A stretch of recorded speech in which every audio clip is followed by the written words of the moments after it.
Some people make the mistake of thinking silence means weakness. They see a young woman standing quietly in the corner of a military bar, and they assume she's nothing. They assume she's prey. But what they don't see is the steel in her spine, the scars hidden beneath her sleeve, and the three brothers standing just across the room, watching every single move. Asterisk, what city are you watching from today? If this story resonated with you, hit subscribe for more stories about extraordinary people. Her name was Lieutenant Commander Sarah Mitchell, and she was one of the most decorated intelligence officers in the United States Navy. But tonight, she wasn't wearing her uniform. She was wearing jeans and a simple black shirt, her hair down, her face free of makeup. She looked like any other 28-year-old woman trying to enjoy a rare night off. And that was exactly the problem.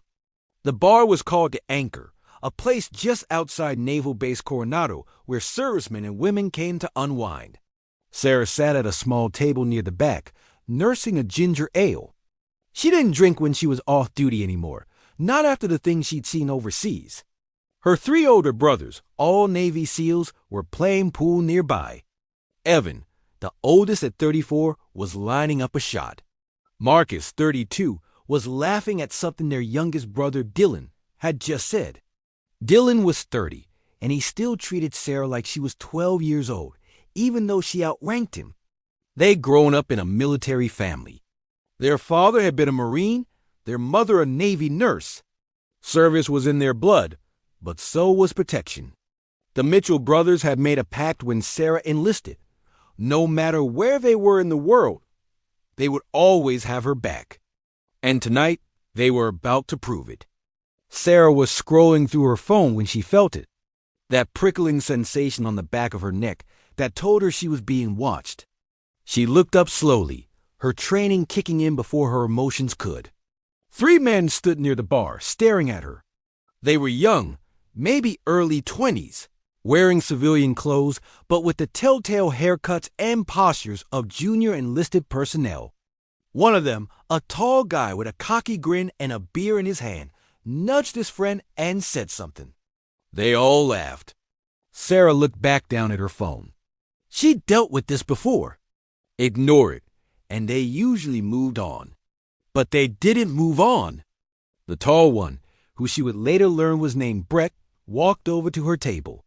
His friends followed, flanking him like wingmen on a bad mission.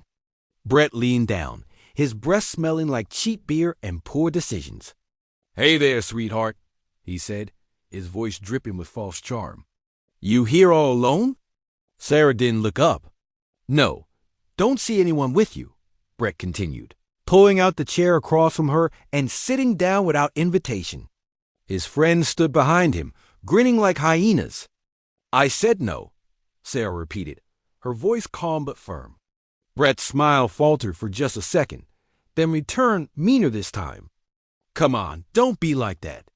We're just trying to be friendly. What's a pretty girl like you doing in a military bar anyway? You somebody's girlfriend? Sarah finally looked up, her dark eyes meeting his. I'm somebody's sister, and I suggest you walk away while you still can. Brett's friends laughed. One of them, a stocky guy with a shaved head, leaned in. Ooh, she's feisty. I like that. Yeah? Brett said, his voice getting louder, more aggressive. Well, if you're so tough, why don't you prove it? I bet you're just some base bunny trying to look important. Sarah's jaw tightened, but she said nothing. Across the room, Evan missed his pool shot. He looked up, his eyes locking onto the scene unfolding at Sarah's table. He tapped Marcus on the shoulder without looking away. Marcus followed his gaze, and his expression darkened. Dylan saw it too, and the three of them set down their pool cues in perfect unison. But they didn't move. Not yet. They knew their sister.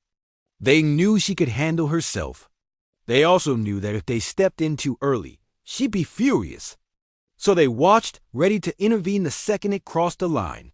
Brett was still talking, his voice getting cruder with every sentence. Come on, sweetheart.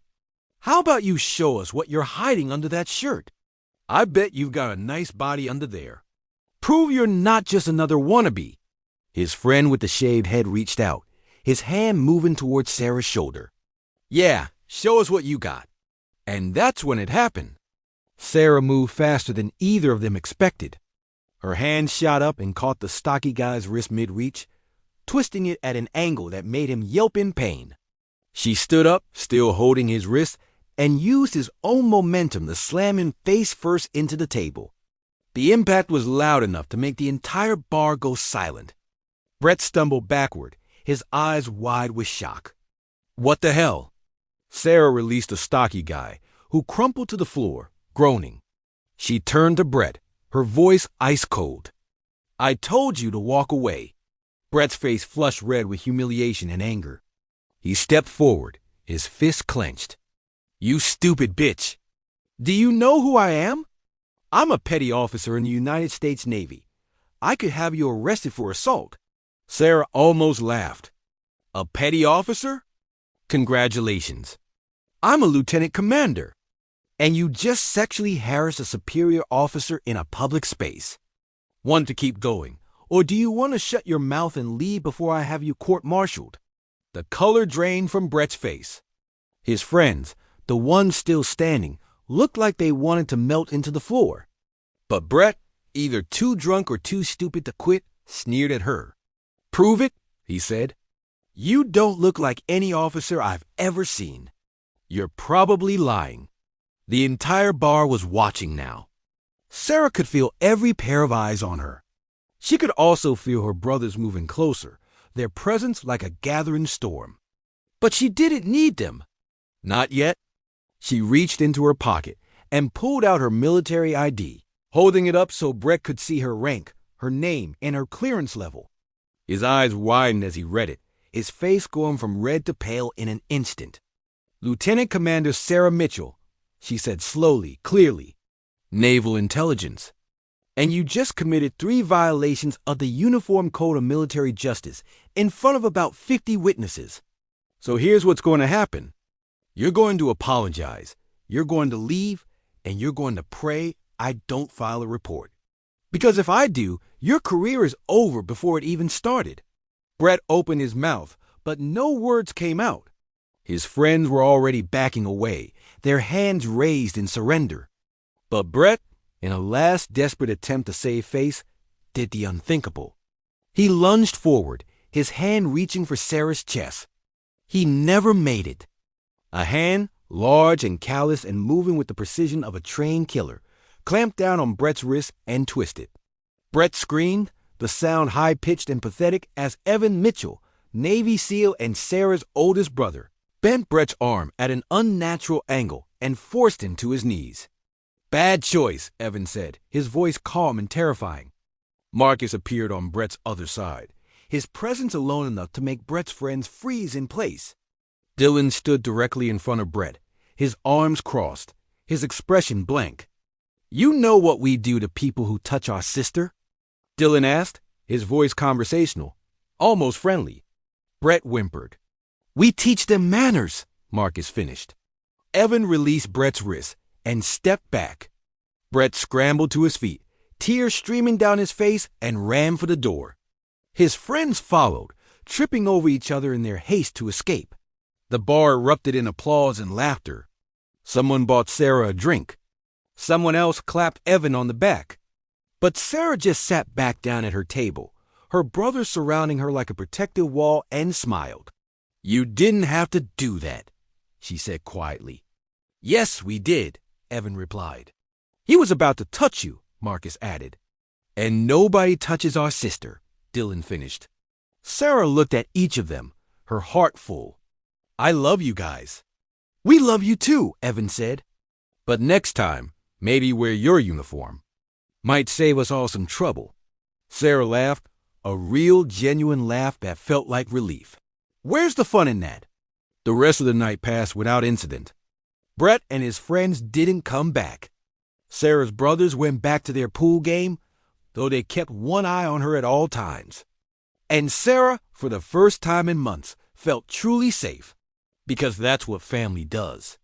They stand by you. They protect you. They remind you that you're never alone, even when the world tries to make you feel small. What did this story make you feel? Where are you watching from? Subscribe to Soul Relief Stories for more real stories that heal the heart.